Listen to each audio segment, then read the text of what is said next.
దేనికి అలసిపోయాం? 2016లో ఆ రోజులు కూర్చొని మీరు స్పెషల్ కేటగిరీ స్టేటస్ ఇవ్వట్లేదు. ఈ రోజున మీరు చెప్పండి, మన తునిలో ఒక పారిశ్రామిక వాడున్న ఉద్యోగాలు రాగలుగుతున్నాయా? మనకి దారి పొడుగుతా నేను అందరితో మాట్లాడుతూ ఉంటే ఉద్యోగాలు లేవు. ఇంజనీరింగ్ డిగ్రీలు ఉన్నాయి, డి ఫార్మాలు చదువుతూ ఉన్నారు. ఏమి చదివినా ఉద్యోగాలు లేవు. ఏది మాట్లాడటానికి ఎవరికి ఉంది ఇంట్రెస్ట్? ఉద్యోగాలు క్రియేట్ చేయడానికి ఎవరికి ఉంది బాధ్యత?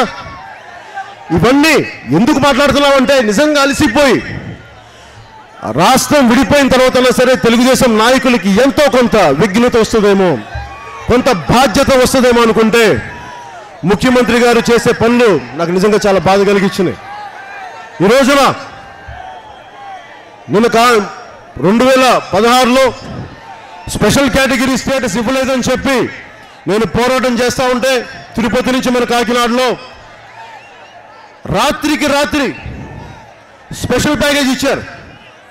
ఒకవైపు నేను కేంద్రాన్ని దుమ్మెత్తి పోస్తూ ఉంటే తెలుగుదేశం నాయకులు బీజేపీ నాయకులకి చక్కటి షాంపూలు వేసి కుంకుడికాయలు వేసి మంగళ స్నానాలు చేయించి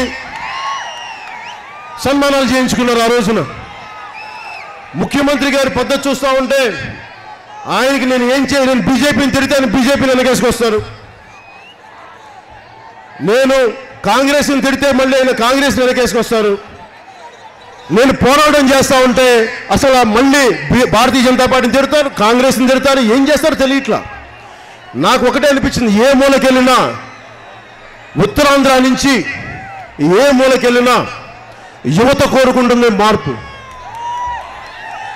అక్కడ షెగివెర ఫోటో ఉంది, అక్కడ ఎందుకు పెడతారు? ఈ రోజుకి మన అల్లూరి సీతారామరాజు గారి విగ్రహానికి ఎందుకు దండం పెడతాం? బాబాసాహెబ్ అంబేద్కర్ గారికి మనం లక్నోకి వెళ్ళినప్పుడు ఎందుకు నివాళులు అర్పించాం ఆయన విగ్రహాలు ఆయనకి? అంటే మార్పు కోరుకుంటున్నాం. ఈ దగుల్బాజీ అవకాశవాద రాజకీయాలు ఆపండి. నేను ముఖ్యమంత్రి గారి నుంచి నేనేం ఆశించలా. మీరు చెప్పండి, ఇంతమంది రాజకీయ నాయకులు ఉన్నారు, ఒక్కళ్ళు వారి వెంట పడితే ఒక్కసారి జెండా పట్టుకుంటే పదవి అడిగేవాళ్ళు, డబ్బులు అడిగేవాళ్ళు, పొజిషన్స్ అడిగేవాళ్ళు. మేమేం ఆశించలా. సొంత వాళ్ళని కాదని రక్తంతో పోరాడి విభేదించి బయటికి వచ్చి సపోర్ట్ చేస్తే మేము అడిగింది ఏంటి? ముఖ్యమంత్రి గారు చాలాసార్లు అడిగారు, మీకు ఏదైనా చేయమంటారా అని. ఏం చేస్తారు సార్ అన్న, నాకు మంచి పాలన ఇవ్వండి, ఉద్యోగాలు ఇవ్వండి, అందరినీ లా అండ్ ఆర్డర్ ఇవ్వండి అంటే ఆయన అదొకటి తప్ప మిగతా అన్నీ చేశారు. ఇసుక మాఫియాలు, మొన్నదాకా నిన్న ట్వీట్ చేశాను, చిన్నపిల్లలు ఎత్తిపోయే గ్యాంగులు చిన్నప్పుడు గురించి ఉండేవాళ్ళు. తెలుగుదేశం పార్టీ ఈ రోజున మన ఓట్లు ఎత్తుకెళ్ళిపోయే గ్యాంగులు కూడా తయారు చేస్తూ ఉంది ఈ రోజున. ఇది నేను ఇలాంటి అనుభవం ఉన్న వ్యక్తి ఈ స్థాయికి దిగజారిపోతూ ఉంటే నాకు నిజంగా ఆవేదన ఉంది. ఇలాంటి వ్యక్తి చేతిలో మన రాష్ట్ర భవిష్యత్తు పెట్టాలా?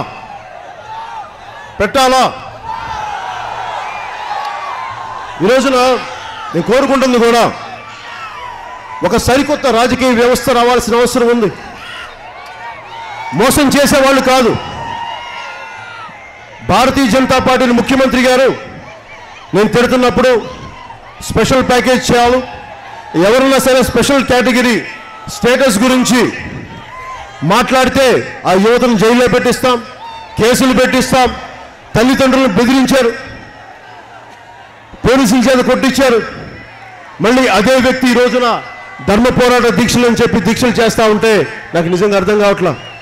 ఆయన ఏం కోరుకుంటున్నారు? ఆయన నిజంగా రాష్ట్ర ప్రజల శ్రేయస్సుకైతే, నిజంగా రాష్ట్ర ప్రజలకు శ్రేయస్సు అయితే ఈ రాష్ట్ర శ్రేయస్సు కోరుకున్నవాడిని నేను. సినిమాలు చేసుకోవచ్చు, 10 కోట్లు ట్యాక్స్ కడితే 100 కోట్లు సంపాదించవచ్చు. ఎందుకు వచ్చానంటే నా అన్నదమ్ములకి, నా ఆడపడుచులకి, నా అక్క చెల్లెలకి చెప్తున్నాను, నేను బతికుండగా రాష్ట్ర ప్రయోజనాలు దెబ్బతింటా ఉంటే చేతులు కట్టుకొని మటుకు నేను కూర్చొని పోరాటం చేస్తాను. మొన్న శ్రీకాకుళం వెళ్ళాను, ఉద్దానం ప్రాంతానికి. మీరు చెప్పండి, ఇంతమంది ఉన్నారు యువత ఇక్కడ. మీకు 2,000 రూపాయలు పాకెట్ మనీ కావాలా, లేదంటే 25 సంవత్సరాల భవిష్యత్తు కావాలా? మీకు ఏది కావాలి? 25 సంవత్సరాల భవిష్యత్తు ఏది చెప్పండి. 2,000 వాళ్ళ హెరిటేజ్ ఫ్యాక్టరీలు అమ్మి ఇవ్వట్లేదు, వాళ్ళ హెరిటేజ్ పాల సొమ్ము నుంచి మనకి ఇవ్వట్లా. మన ఉమ్మడి శ్రమ, మన ఉమ్మడి సంపాదన మనకి ఇస్తా ఉన్నారు. అది తీసుకుందాం, ఓటు జనసేనకి వేద్దాం. డబ్బులు తీసుకోండి, వాళ్ళు ఇస్తే ముక్కు పిండి వసూలు చేయండి, కానీ ఓటు మటుకు జనసేనకి. ఎందుకంటే జనసేన ఉంది మీకు 25 సంవత్సరాల భవిష్యత్తుకి ఇవ్వడానికి. మీరు బాగుండాలి, మీ బిడ్డలు బాగుండాలి, మీ ఆడపడుచులు బాగుండాలి. ఒక సొంత ఇల్లు లేదు మనకి ఈ రోజుకి. ఇన్ని కోట్ల మంది ఉన్నారు.